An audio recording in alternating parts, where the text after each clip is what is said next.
आज वो जो सुनवाई हुई, हमको लगता है हम लोग का जीत हो रहा है। तो महाबोधि महाविहार जो है आज नहीं कल जो है वो मुक्त होने वाला है और वहाँ जितने भी जो बुद्धिस्ट जो है मॉन्क्स है या बुद्धिस्ट लोग हैं उन्हीं के कंट्रोल में, उन्हीं के मैनेजमेंट में जो है ये महाबोधि महाविहार दिया जाएगा। आज एक पहल के रूप में किया गया और वो आने वाले समय में महाबोधि महाविहार जरूर। पहले सभी को नमो बुद्धाय। हमारे देश के सभी जो बुद्धिस्ट हैं और पूरे वर्ल्ड के जो बुद्धिस्ट हैं उन सभी को जो है आज का हम एक जो स्टेटस है सुप्रीम कोर्ट का वो बताना चाहेंगे। और आज जो हुआ है तो हमने एक बहुत सुंदर अमेंडमेंट एप्लीकेशन कोर्ट के सामने दर्ज की है, लगभग 96 पेजेस की है।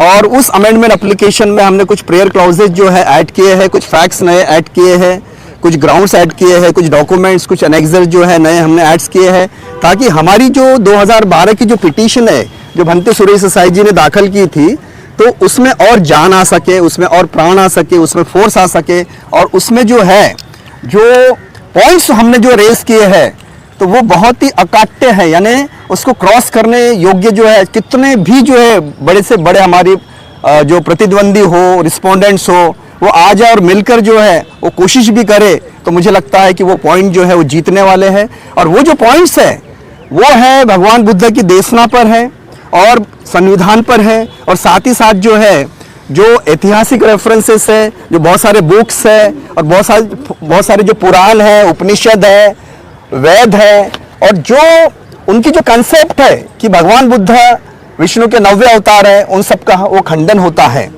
उस संदर्भ में डॉक्टर बाबा साहब अम्बेडकर ने क्या कहा 22 प्रतिज्ञा में, ये भी हमने कोट किया है। और विशेष रूप से जो बड़े बड़े स्पिरिचुअल जो लीडर्स हैं और जो बहुत बड़े जो हिंदू धर्म के जो प्रोपोगेटर्स हैं या स्पिरिचुअल लीडर्स हैं वो भी कहते हैं कि हिंदू धर्म और बुद्धिस्ट जो धर्म है वो डिफरेंट है और इसलिए भगवान बुद्ध विष्णु का अवतार नहीं है।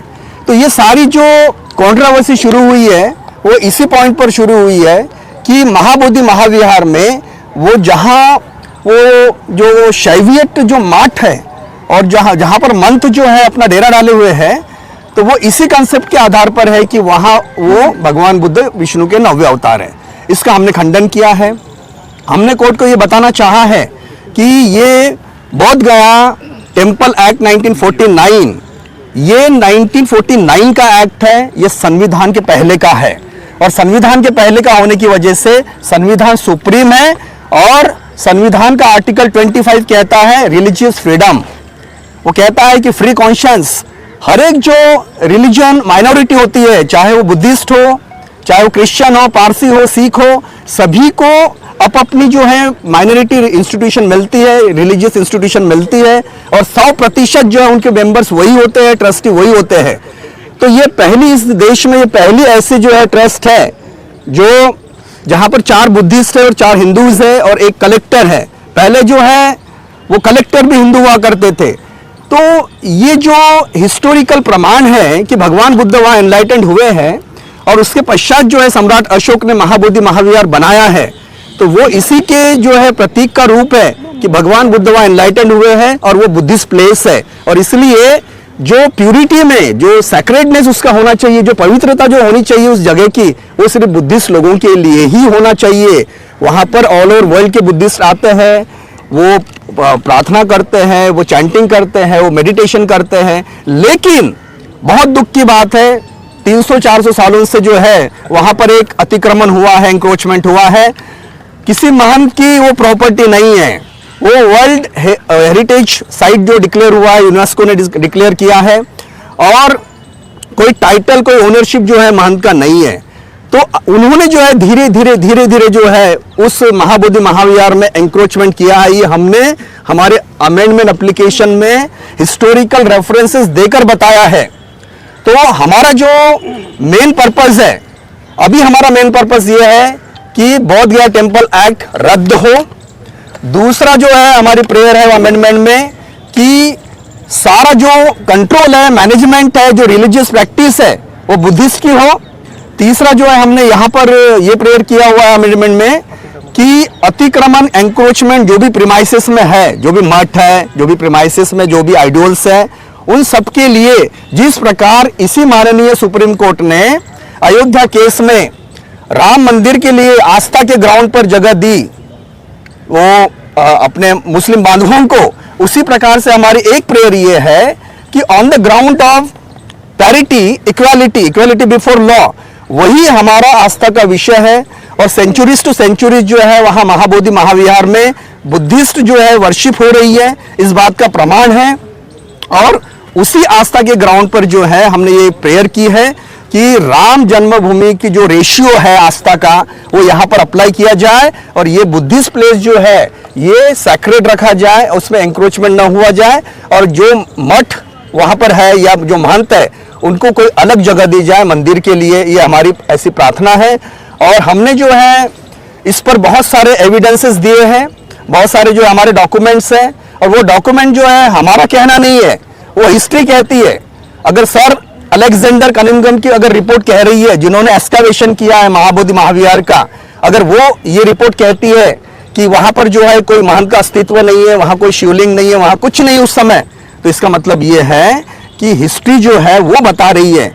और भी बहुत सारी बुक्स है, बहुत सारे रेफरेंसेस है, बहुत सारे पुरावे हैं, पुराण है, हमने सब जो है वहां पर एप्लीकेशन में दिए हुए हैं, बहुत सारे डॉक्यूमेंट्स लगे हुए हैं। उसके बेसिस पर जो है हम अपनी केस को प्राइमा फेसी स्ट्रॉन्ग करके, ये केस जो है किसी भी हालत में हमको संविधान के अनुसार आर्टिकल 13 जो कहता है कि संविधान आने के पहले जितने भी कोई एक्ट्स है, अगर वो फंडामेंटल राइट्स को वायलेट करते हैं तो वो एक्ट जो है वो निरस्त हो जाना चाहिए, वाइड हो जाना चाहिए। हमारा कहना यह है कि ये एक्ट 1949 का है, 50 में कॉन्स्टिट्यूशन आया है, तो कॉन्स्टिट्यूशन सुप्रीम है, सर्वोच्च है। तो आर्टिकल 13 कहता है कि ऐसे सारे एक्ट जो है अपने आप निरस्त हो जाना चाहिए। लेकिन ये एक्ट 49 से आज तक चल रहा है, आज 25 है, ये 2025 है, तो इतने सालों से ये एक्ट चल रहा है और इसकी वजह से सबसे बड़ा प्रॉब्लम क्रिएट हो रहा है। और सभी जो आंदोलन जो हो रहे हैं, आप देख रहे हैं भिक्षुगण, बंते जी 91 ईयर्स ओल्ड है, बंते सूर्य सोसाइटी, तो इनकी बहुत बड़ी टीम जो है पूरे भारत देश से है और साउथ ईस्ट कंट्रीज से है, ये सब फाइट कर रहे हैं। 2012 से जो है बंते जी ने पिटीशन डाली हुई है, तब से जो है वो फाइट कर रहे हैं। और आज भी इनकी आप देखिए एज 91, वो आज भी वही जुनून है, वही ऑब्सेशन है। साहब, आज किस मुद्दे पर बहस शुरू हुई और किस मुद्दे पर खत्म हुई? आज इस मुद्दे पर बहस शुरू हुई है कि हमने जो 2012 की जो पिटीशन थी, हमारे अनुसार जो है वो इनकम्प्लीट थी, उसमें और भी हमको मुद्दे डालने थे, पॉइंट्स डालने थे, प्रेयर्स डालने थे, ग्राउंड्स डालने थे, जजमेंट्स डालने थे। क्योंकि 2012 से लेकर 2025 तक सुप्रीम कोर्ट ने कई जजमेंट्स दिए हैं, चाहे वो अयोध्या का केस हो, चाहे वो अलीगढ़ मुस्लिम यूनिवर्सिटी हो, चाहे वो यंग क्रिश्चियन एसोसिएशन हो, सबरीमाला हो, चाहे वो मोहरा कम्युनिटी हो, बहुत सारे ऐसे डिसीजंस आए हुए हैं कि जिसके आधार से हम जो है सुप्रीम कोर्ट को ये जो है कन्विंस करना चाहेंगे कि उसी आधार पर जो है इस केस का भी निर्णय लगे। तो हमारी वो जो है अमेंडमेंट एप्लीकेशन कोर्ट ने अलाउ कर दिया है। क्या कोर्ट का ध्यान इस ओर इंगित किया गया है कि एक्ट तो है, 1949 एक्ट तो है, लेकिन आज तक भी संविधान के अंदर नहीं है? जी हाँ, आज तक जो है संविधान के दायरे में वो एक्ट नहीं है और उसका ध्यान इस ओर इंगित किया गया है। जी हाँ, कोर्ट को जो है ये बताया गया है, महंत साहब के वकील वहां आए, ये बात बताना मैं जरूरी समझ रहा हूं कि 2012 में पिटीशन हमारी हुई है और 2025 में पहली बार जो है महंत साहब के वकील आए और उन्होंने ये कहा कि 400-300 सालों से जो है हम यहाँ पर अपना जो वर्चस्व किए हुए हैं, तो इसको जो है ये हमें पार्टी बनाए बिना जो है ये कैसे ये कर सकते हैं, हमारा इंटरेस्ट जो है वायलेट होगा। तो ऑनरेबल जज ने उनको ये कहा कि अभी तक आप सोए थे और अगर आपको जो है पार्टी नहीं बनाया तो आप एप्लीकेशन करते बैठो। तो जज साहब ने जो है उन पर स्ट्रिक्चर पास किए, उनसे एग्री नहीं हुए। तो इसका मतलब ये हुआ है कि जो मोमेंटम, जो वातावरण पूरे देश में और पूरे विश्व में जो अभी हो रहा है और ऐसा लग रहा है कि अभी ये महाबोधि महाविहार मुक्त होने वाला है, तो जो अपोनेंट रहते हैं, दुश्मन रहते हैं, वो डर जाते हैं और जब डर जाते हैं तो फिर वो सामने आते हैं, अदरवाइज छुपे रहते हैं। तो ये ऐसा ही आज हुआ है, एक वातावरण बना हुआ है कि ये जो महाबोधि महाविहार जो है आज नहीं कल जो है वो मुक्त होने वाला है और वहाँ जितने भी जो बुद्धिस्ट जो है मॉन्क्स है या बुद्धिस्ट लोग हैं उन्हीं के कंट्रोल में, उन्हीं के मैनेजमेंट में जो है ये महाबोधि महाविहार दिया जाएगा, क्योंकि इसके लिए पॉलिटिकली भी जो है प्रयास हो रहे हैं, इसके लिए जो है सोशली प्रयास हो रहे हैं, उसके लिए आंदोलन हो रहे हैं, मोर्चे हो रहे हैं, मशाल यात्रा चल रही है। ये आ रहा है कि 2012-13 से जैसे पिटीशन दाखिल हुई, जी हाँ। से एक मामला चल रहा था। जी हाँ, जी हाँ। इस समय लोग ये जानना चाहते हैं कि किस स्टेज पर है ये जो मामला है। हाँ देखिए, 2012 से जो है ये पिटीशन चल रही है, लेकिन आपके इंफॉर्मेशन के लिए मैं ये बता दूं कि 2009 में पहली पिटीशन भंते जी ने किए थे, और उस समय जज साहब ने जो है, 2 जजेस थे, उन्होंने लिबर्टी दिया कि आप गवर्नमेंट ऑफ इंडिया की तरफ थोड़ा सा प्रयास करिए, और अगर वहां पर जो है प्रयास ना हो तो फिर से आप आइए। तो इन्होंने प्रयास किए पॉलिटिकली वगैरह, जो है बहुत प्रयास करने के बावजूद भी जो है गवर्नमेंट ने कुछ ऐसा इम्प्लीमेंटेशन नहीं किया एक्टिवली, तो इसलिए 2012 में फिर से पिटीशन किए। 2012 में जो है से लेकर अभी तक समय समय पर सुप्रीम कोर्ट ने ऑर्डर इसमें पास किए हुए हैं, और फाइनल हियरिंग के लिए पास किए हुए हैं। आपको बता दूं मैं 2 बार, एक बार 2013 में फाइनल हियरिंग के लिए पास किए, एक बार 2018 में पास किए हुए हैं, और एक बार 2025 में पास किए हुए हैं, जून 25 में भी पास हुआ है। तो इस तरह से जो है इस केस का निर्णय जो है सुप्रीम कोर्ट को भी लगता है कि लगना चाहिए, और ये कंट्रोवर्सी जो है रिजॉल्व हो जानी चाहिए। लेकिन हाँ, मैं आपको बताना चाह रहा हूँ कि ये जो केस है ये अभी प्रोसेस में आई हुई है, फाइनल स्टेज की तरफ जा रही है। तो जब तक कि सारी प्लीडिंग्स कंप्लीट नहीं होती, सारे जो डॉक्यूमेंट जो है, जो मिसलेनियस एप्लीकेशन है वो अलाउ नहीं होती, तो एक कोर्ट को जो है रेडी केस चाहिए फाइनल हियरिंग के लिए। तो अभी हमारी जो एप्लीकेशन थी अमेंडमेंट की वो अलाउ हो गई है, उस पर जो है रिप्लाई फाइल करेंगे, जो भी फाइल करना है, उसके बाद में आर्गूमेंट होंगे, फाइनल आर्गूमेंट्स होंगे। यानी कि आपका कहना है कि अगली तारीख पे आर्गुमेंट्स होंगे? जी हाँ, ऐसे हम अपेक्षा करते हैं, लेकिन सुप्रीम कोर्ट को हम प्रिडिक्ट नहीं कर सकते। देखिए, ये हमारी मंशा है, हर डेट में हमको लगता है, देशवासियों को लगता है कि आज डिसीजन हो जाएगा, रिजल्ट हो जाएगा, लेकिन किसी न किसी टेक्निकल पॉइंट की वजह से वो एडजन हो जाती है।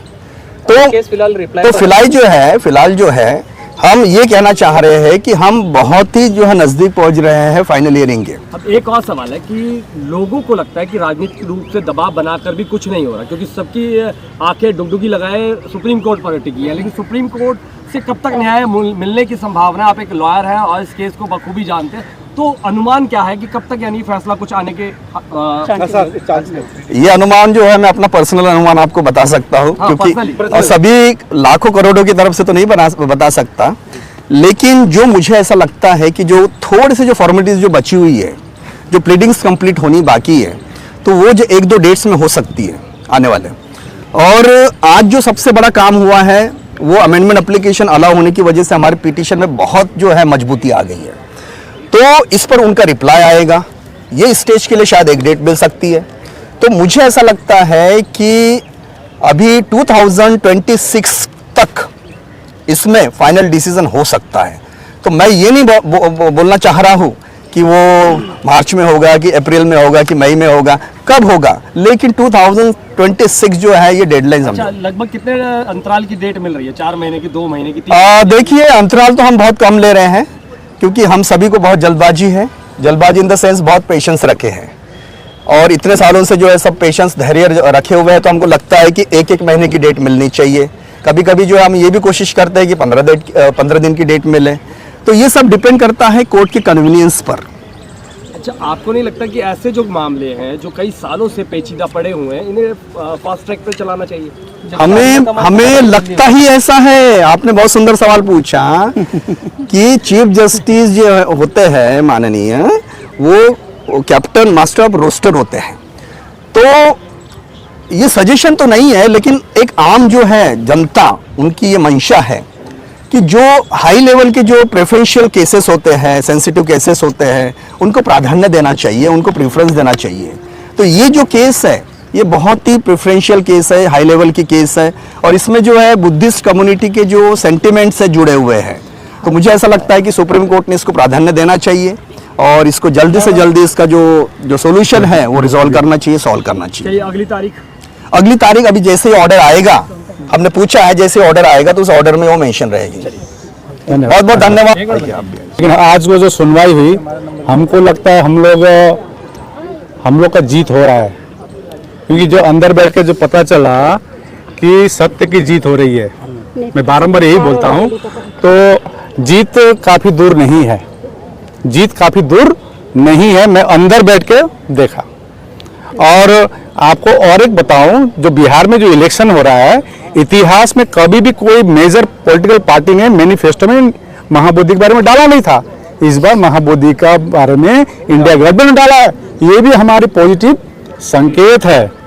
तो आप लोग भी पॉजिटिव रहिए, हम भी पॉजिटिव रहेंगे, और अपने जितने भी हमारे जो शुभ चिंतक है वो भी पॉजिटिव रहे। जो हमारे शुभ चिंतक नहीं है वो तो नेगेटिव रहेगा। तो जो शुभ चिंतक है सभी से कह रहा हूँ, कोर्ट पर विश्वास कीजिए और संविधान पर विश्वास कीजिए। वहाँ पर एक महापुरुष खड़ा है, बाबा साहब ने जो संविधान दिया, इस पर विश्वास कीजिए। और मैं तो अंदर था ना, वहाँ पर अंदर में एक पॉजिटिव वाइब्स पता चल जाती है। और महंत की तरफ से जो आया था उसका चेहरा भी हमने पढ़ लिया है, व्याकुलता हो रही है, समझे ना। अब कोर्ट भी हमको निर्णय देगी पॉजिटिव, और हमको अब पॉलिटिकल पार्टी भी न्याय देगी। मैं आपको इतना बोलना चाहता हूँ। धन्यवाद। भक्त जी थोड़ा सा बताइए हमारे दर्शकों को। हम तो बोले देखिए, अभी माननीय शैलेश नानवरे जी, आकाश लामा जी ने आपको अंदर की बात बताई है। एप्लीकेशन जो वहाँ पर मेंशन किया गया था उसको अमल में लाने के लिए अभी आज वहाँ पर लिया गया इसको, और आगे चलकर आपने देखा होगा कि 94 पेजेस की जो एप्लीकेशन अमेंडमेंट किया गया, ये सबसे बड़ी महत्वपूर्ण बात है। आगे चलकर और भी जो भी तारीख मिलेगी माननीय सुप्रीम कोर्ट से, उसके लिए हम लोग संविधान का पालन करते हुए तैयार है कि जिस तरह से सुनवाई करेंगे। लेकिन पक्ष बहुत मजबूत है। आने वाले समय में महाबोधि महाविहार जो बौद्धों के हाथों में होगा, और जो बीटी एक्ट है रिपील करने की जो मांग लगातार की जा रही है, सड़क पर भी इसकी आवाज़ उठ रही है, पूरे देश से आवाज़ उठ रही है। 5 लाख हस्ताक्षर भी आपने देखा होगा अभी यहाँ पर आज उसके रखा गया है। तो इस तरह से देखा जाए तो सारे ओवरऑल जो संघर्ष हो रहा है महाबोधि महाविहार मुक्ति को लेकर के, तो आज देखा जाए तो जिस तरह से सुप्रीम कोर्ट में आज एक पहल के रूप में किया गया, और वो आने वाले समय में महाबोधि महाविहार जरूर मुक्त होगा और बीटी एक्ट भी रिपील होगा। इसके लिए हम आश्वस्त हैं।